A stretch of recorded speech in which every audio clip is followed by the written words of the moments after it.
Okay, hello everybody, I am here now.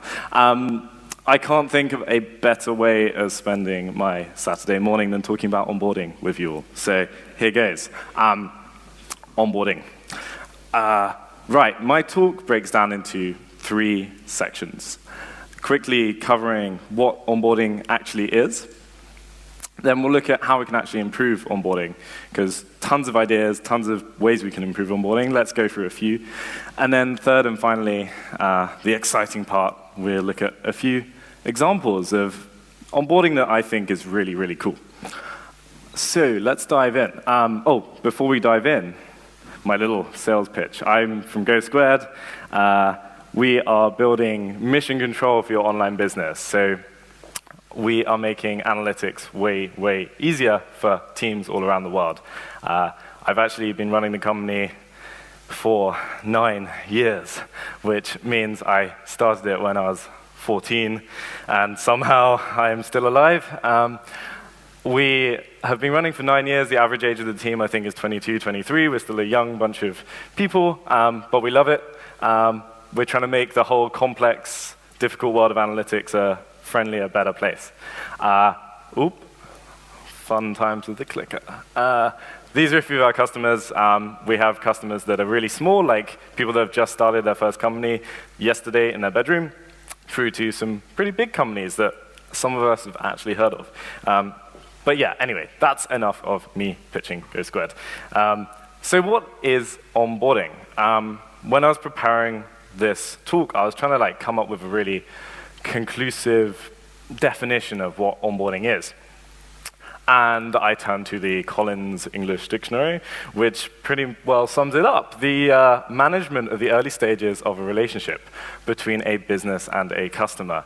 Yeah, I think that's pretty good. But it wasn't until recently, I had a day off and I was watching daytime TV, and I came across a game show which actually summed it up a lot better. That is onboarding. Most of us are struggling with exactly that problem. We get users in, they're gonna come and use our product, yeah, this is great, and then they fall flat on their face in a big pool of muddy water and never actually get to our product that we work so hard on.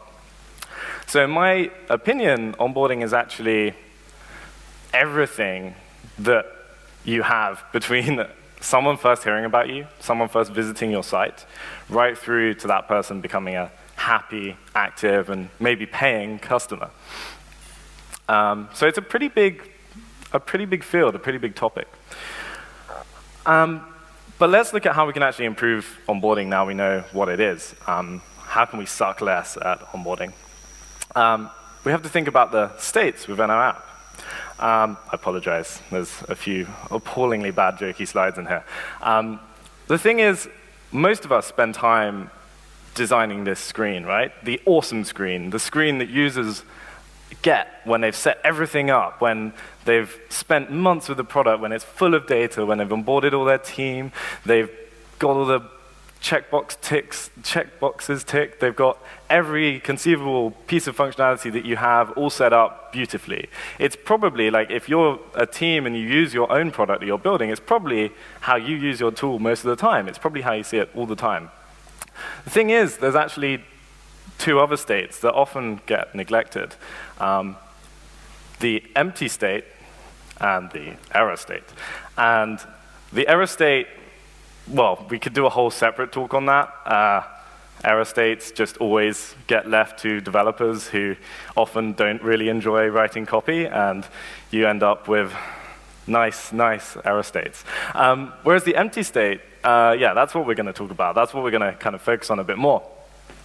And essentially, most people, when they're building products, they think about the full-on awesome version, and they think about the marketing site and how they're going to pitch it. But they forget about that bit in between, and often they just chuck people from the join form, the sign-up form, into that. It's kind of the equivalent of this. not even getting to like the second stone. Like, you just fall flat on your face before you've even had a chance. Like, and that's where most users end up.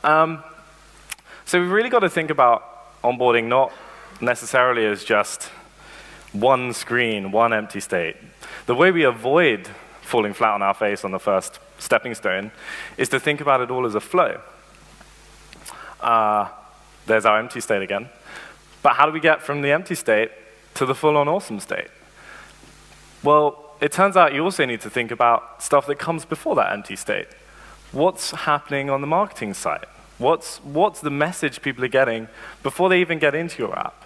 And then, what almost always gets forgotten is actually a step before that, before the marketing site.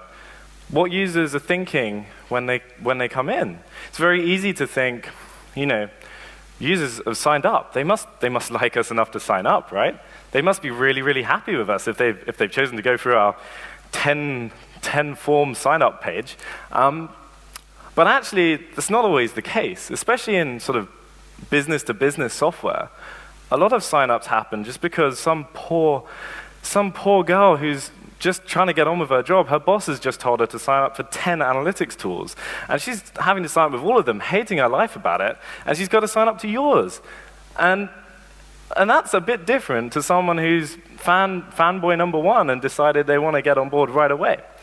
So thinking about those different states, but also thinking about the roles people have as well. So an example from us is our software really appeals to marketers. It really appeals to lots of product people too. These are people that really value the insights we give them and the interface we give them. But there's also developers we have to win over, because developers are the ones who have to actually integrate the software and actually take some time out of their dev sprint to get on board. And so we've spent a lot of time trying to optimize our onboarding so that we can try and not piss off either of those two audiences. So we really try and give you as much as you can get without alienating you as a marketer. But if you really don't want to deal with any code, we give you a nice little button down there, the blue thing right here, which just allows you to email all the instructions to your developer. So almost just get that grenade and throw it over the wall and hope the developers will deal with it. But that has helped us tremendously, because otherwise you're just hitting a brick wall or tripping on the first stepping stone as soon as your users get into your app. Like, if you don't know what JavaScript is or where the body tag on your page is, you're never going to like GoSquared. It's going to be a really nice sign-up form there. So yeah, on top of that, so another way we can improve onboarding is reducing the number of steps in the onboarding flow. Try and get users to wow as soon as possible. So often, someone signs up, and there's so many services where you go through all this work, all this effort to get set up, but you never actually see what the result of that is for days, maybe weeks, maybe even months of using the product. How can you get people to see that wow, like in the first session of your app? I apologize profusely for how bad that joke is. But you've got to focus. You've got to focus on the really important stuff. Every step in the funnel, every step in the onboarding process is basically a hurdle. And when I last checked, people can trip over hurdles. And the only way to really get people through that process is to cut the number of steps, to really think about what's essential for someone to do in their first session, and what can wait till later. The main reason I show this is just I really like that transition. But this is like the funnel visualize, Everyone who signs up gets to that point. But every step is just thinner and thinner and thinner, a smaller and smaller percentage. But the ironic thing is, as product people, as designers, at least in our team, we spend most of our time over here, like working on the product over there, which, I don't know, 50% of everyone sees, maybe 40%, depending on the week. Whereas that's what most people are actually seeing. It's kind of crazy. It's crazy. But it's really fun working on that stuff. It's a bit more boring often working on this stuff. So there are ways to get around that and cutting down the number of steps. And a good thing is always just setting more sensible defaults. It's really easy to like push decisions off onto the user. You know, make a setting, make an option, let the user decide. That's really lazy product management. And as a team, try and be as opinionated as you can with whatever information you have to set sensible defaults. For example, in our product, in GoSquared, it's actually really critical that someone's time zone is set so that when their data is being tracked, it's actually on GMT rather than some other time zone I am not familiar with, like an American one. I hate time zones, they're so confusing. But basically, we used to have a step in the onboarding, a whole step, a whole screen, and a really beautiful time frame selector to get people to pick their time zone. But it's not like that's the most confusing thing in the world, but it did confuse people. It tripped people up. So we used our common sense and thought about it a bit, and then had a chat, had a beer, and then we implemented this, where we basically detect from their IP address, like their location. It's not always 100% accurate, but we've essentially removed one whole step in our onboarding that people don't have to do. They can go and edit it later if they need, if it's wrong, the like 5% of people that it didn't quite work out for. But we took a whole step out. It meant that 5% that got tripped up, they now make it through to the end, and they're all happy, and no one cries, because it's only time zones. Gamify. So if we're taking away steps from the onboarding, it's not like they were unnecessary entirely. They probably had a purpose. Think about how you can actually get people to still activate things, but not necessarily in their first session. You see a lot of sites, LinkedIn is a good example. Who here has more than 95% completion on their LinkedIn profile? No one? No? No? No one, okay. You know, but it works. It works for the most part if you do it sensibly, if you think about the jobs that the user is trying to do. And it's a great way to get people to activate more of your features, more of your feature set, but not all on that first session before they've really bought into your product. They can do it in their own time, maybe second, third, fourth session. And it works. You don't even have to sort of incentivize, like with money or things. Often people are just so OCD that they just want to complete a checklist, and they just want to get those circles turned into ticks. So LinkedIn's a good example, but Dropbox actually is an example of a company that did reward people, and I think still does. So they have a checklist of all the stuff you can do, and if you invite your friends, you get another 100 megs, and if you tweet about us on Twitter, then you get another 100 megs, and people love that too. But I don't think you need to offer actually any reward. From what we've seen, we've tried a few things out, offering a reward and not, like there wasn't that much impact. Just having the checklist there had a big impact. Emails. We all love designing interfaces. But emails are hard, emails are boring, emails are difficult, and they're not really my job because I do the interfaces, you know, it's not really my domain. But emails are massively important with the onboarding. You have to think about how many you're sending, like how many are you sending? How many of us even in this room know how many emails a user gets in like the first 14 days of their trial? You know, you might have the standard sort of activate this because you haven't activated it in your first 48 hours. But you may also, well, for us, we have like a daily reports email feature. So you're getting a report every day in your inbox. And then you may even have like a sales team who's doing some slightly semi-automated stuff, telling you about this cool new thing and how your pricing's going to change in 2 weeks, and you better sign up now. There's so many emails a user can get in the sort of first 14, 30 days. It's really easy to overwhelm them. So not that I have a huge amount of advice there, but at the very least, try and just find out how many emails you're sending. And That will help. Also, think of ways you can deliver happiness. That's, I think, a trademark of Zappos. But basically, if your product has any kind of cool stuff going on, try and deliver that to users in emails rather than just spamming them saying, oh, you haven't come back to the product, please come back. Actually, try and deliver them something cool that they might enjoy and get some value from your product. Think about mobile versus desktop. Companies like Slack do this really well. When you download their app, they automatically stop sending you emails about all the notifications you're missing, and they actually send push notifications. Sign up every week. This is an action point. Just do it. Literally, like all of you today can do this, but what I've found is you spend so much time using your product as in the full-on awesome state, but never enough time actually going through your onboarding.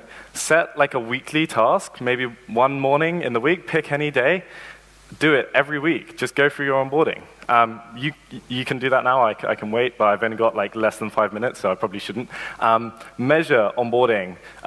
Good metrics are actionable. They actually help you improve things. Don't just measure stuff for the hell of it.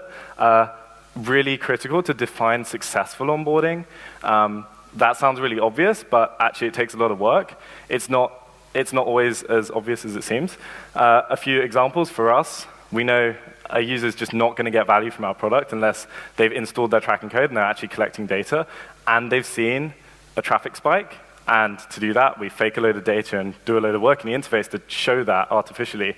For companies like Twitter and other social apps, it's all about like how many people you're following. If you follow 0 people, you're probably going to have a really bad experience. Dropbox, not only do you sign up, you've got to download and install your app to get any value. Cohort analysis, that background image has nothing to do with cohort analysis, it's just very nice. Cohorts, they help you improve, they help you see the changes you're making and how they impact actual onboarding. Examples, final section. Sunrise, my new favorite calendaring app. It's beautiful, it's really cool, and they basically onboard you on their homepage. Their app is running on their homepage before you signed up. You literally connect with Google, go through 2 steps, which is all Google's fault, and then, sorry, I'm not actually against Google, but then you're in your calendar, and that's my very empty calendar, and that's really cool. Apple Watch. Most ridiculous image ever, like no one actually buys the gold one, especially they don't paint in it, but anyway, this is the Apple Watch onboarding. The settings process, the onboarding, really difficult challenge actually for Apple to solve. Getting someone to set up a thing that's this small, pushed all of the onboarding into an app that's actually familiar to like every iPhone user because they've already used the settings app on the iPhone. They actually basically have made the most beautiful QR code in the world. This is how you pair your iPhone to your watch. It could have been, I'm sure there are other companies that may, I won't mention any names, but that may not have gone to the effort that Apple has. Like that is a beautiful, beautiful QR code. I don't think anyone will disagree with that. Slack, mentioned already a few times today, very, very popular. I don't know how many billions they are worth today, but they are very popular. They literally only ask you for an email address to sign up, which is awesome. They probably get tons of people coming into their funnel, tons of people that don't even know what Slack is, but someone's told them about it, and it sounds cool. Very friendly onboarding, considering this is a corporate app for teams communicating, but this is like onboarding amazement or coolness, like utopia. They get you to fill in your profile by using Slack. They don't give you a list of fields to fill out and say, what's your name, what's your email address? Slack talks to you, and you talk back to Slack. You're using Slack, and you're setting up your profile. Win, win, win. Tools. Marvel app is awesome. It's similar to InVision, but it's made in London by a very cool team. I love it. It's great for getting feedback on prototypes. Shepherd is an open source library thing for doing those cool tooltips that guide you around interfaces. OLARC for live chat, actually getting like information from users, feedback, verbal feedback. Very cool. When people get stuck, they can actually talk to you. Trigger it intelligently based on how long someone's been in the setup flow. Drip for doing very nice onboarding emails scheduled on time very nicely. Further reading, a couple of great sites. User on board, they tear down all of these onboarding flows, and it's amazing. just hopefully take some notes. I might tweet them or something. Good UI, lots of good UI stuff. Little Big Details, lots of a really fun Tumblr with loads of details that make you love products, but they're tiny and most people miss them. Andrew Chen, great blog about product stuff, has a great post called The Next Feature Fallacy, which is all about everyone spending too much time on their product and not enough time on the onboarding. To conclude, think about the journey to onboarding. Sign up regularly. Everyone do that. Cut everything but the essentials. Get to WOW ASAP. Measure by cohort, and you'll succeed. That's my email. Yeah, hope that's been helpful. Thank you.